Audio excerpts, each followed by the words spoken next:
The woman was crucified like Jesus. What does her life story mean? As a child, Akira witnessed a case of acid disfigurement. When many bystanders chose to retreat from testifying, Akira was brave enough to identify the killer. However, she was later beaten in the face by the killer's companion. In India, where women are located at the bottom of the social ladder, instead of blaming Akira, her father sent her to learn Kung Fu. After learning Kung Fu, Akira finds revenge on the person who hurt her. Instead, she was sent to a juvenile detention center for 3 years for intentional assault. Akira's childhood ended in a hurry. After her release from prison, Akira was taken by her brother to Mumbai to attend college. Akira's childhood experiences led her to behave differently from other people. She lived alone in a dormitory where a man had died. She is determined not to give in to Maya's bully. The unruly Akira becomes a thorn in Maya's side. She unplugs the sound system when Akira is on stage and tries to embarrass her. However, Akira is not afraid to do so. She finished her speech with sign language. The speech was a success because most of the people sitting on the stage were students with disabilities. So Maya's plan failed. She brought in a lot of punks and tried to beat Akira. However, Akira knocked them all out in a few minutes. Maya gave up on her plan to bully Akira after the fight. Police officers Rana and Manik form a small group. They do bad things every day by virtue of their status as policemen. They witnessed the crash and found a large amount of cash in the trunk. So they embezzled the ill-gotten gains. The owner of the car, who was still alive, was also killed by Rana with a bat. The incident was classified as a traffic accident by the police. Rana was so proud of himself that he told the truth when he approached his mistress. The mistress recorded the whole thing with a video camera. She wanted to take advantage of the situation and blackmail Rana, so she called her partners to carry out the plan. When her partners heard that the blackmail was aimed at the police, they chose to back out. She tried to do it himself, but found the camera stolen. The person who stole the camera was a college student. It wasn't long before Rana got the blackmail call. He found mistress to confront her. However, he kicked her to death by mistake, so he had to fake the scene to look like a suicide. Rabia, a pregnant cop, takes over the case. She sees the flaw and starts a more detailed investigation. Manik uses the results of Rabia's investigation to arrest the two partners of the mistress. However, he told Rabia that they did not catch the criminals. Now he just wants to kill those two because they had also seen the contents of the camera. The only person left to know about the incident is the college student who stole the camera.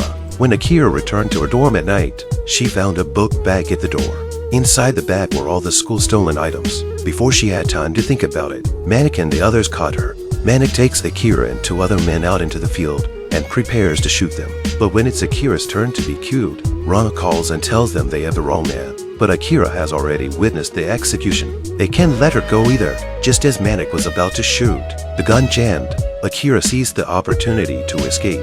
Akira went to the principal first to report the situation. She returns home to find a party going on at home. Her mother and brother don't have time to listen to her. She has no one to talk to about what has happened to her. Akira is desperate to go back to the school dormitory when she meets Maya. Akira thinks that Maya deliberately left her bag in front of the dormitory to frame her. While they are arguing, they are all taken to the police station by the police. Rana is happy to see the person he is looking for suddenly appear in front of him. He let Maya and the others go and sent Akira to the psychiatric hospital. He uses drugs to put her in a trance and then defines her as a psychopath. This way, no one will believe anything Akira says.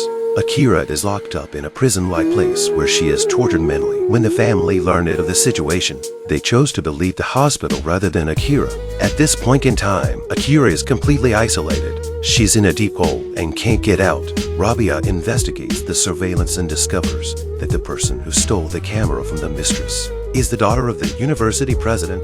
The president already knows about his daughter's theft, so he leaves a school bag full of stolen items at Akira's dormitory door. To conceal his daughter's crime, he accidentally gets Akira involved in the incident. After recovering a little, Akira meets Anna, a patient. With her help, Akira manages to escape from the mental hospital. She returns home to seek help from her family, but is met with indifference. They don't want to believe Akira's story. The family preferred to believe that she was ill. The hospital came and gave her medication and put her in an ambulance. But then the ambulance suddenly started to move. The driver is Anna. The family's mistrust leaves Akira on her own. She went to the director to confront him. She even tracked down and caught Manik. Akira is going to make Manik confess and clear his name at the annual school party tomorrow. She informed her family that they had to go to school tomorrow, but it's all under Rana's control. The next day, before Akira could bring Manic on stage, Rana surrounded Akira with his men, and was shot dead. Akira was also taken under control. Rana told them to shoot Akira. Manic, however, was a little upset. He thinks Rana always leaves the dirty work to them. Rana never killed anyone himself. Rana shot and killed him during the argument. The situation is now beyond Rana's control. Rabia also led the police to surround the place. Rana had to be taken prisoner. Just when Akira thought he was saved, Rabia got a call. The money Rana had embezzled belonged to North India. If Rana's actions came to light, it would lead to a new riot. Both the president and the police minister unanimously decided to close the case immediately and destroy the documents. This is no longer the misdeeds of unscrupulous police. Because this has become a national issue, they had no choice but to let Rana go for now and sacrifice Akira. They had to continue to position Akira as a psychopath to keep the media quiet.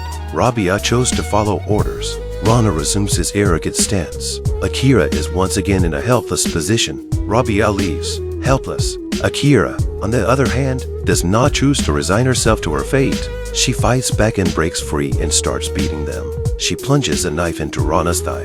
He screams out in pain. When Rabia turned around, she only found Akira standing there. Akira pulled up her sleeves. She waited silently for the sedative to be administered. Akira had fought back so that Rana would get what he deserved. Her compromise is for the sake of her country. Akira is surrounded by the crowd. The students asked her what was wrong. Akira replied in sign language, "I just crucified myself." A few days later, Akira was released from prison. This was perhaps the best possible ending. But what does this ending tell us? Akira's martial arts skills are very good. She chose to speak up when others were silent. Akira goes forward with an unconquerable spirit. But when she learned that she could save everyone by sacrificing herself, she chose to compromise. Akira crucifies herself. Will her sacrifice really lead to a brighter future for the nation? You can subscribe and leave comments if you have any ideas. Thanks for watching. See you next time.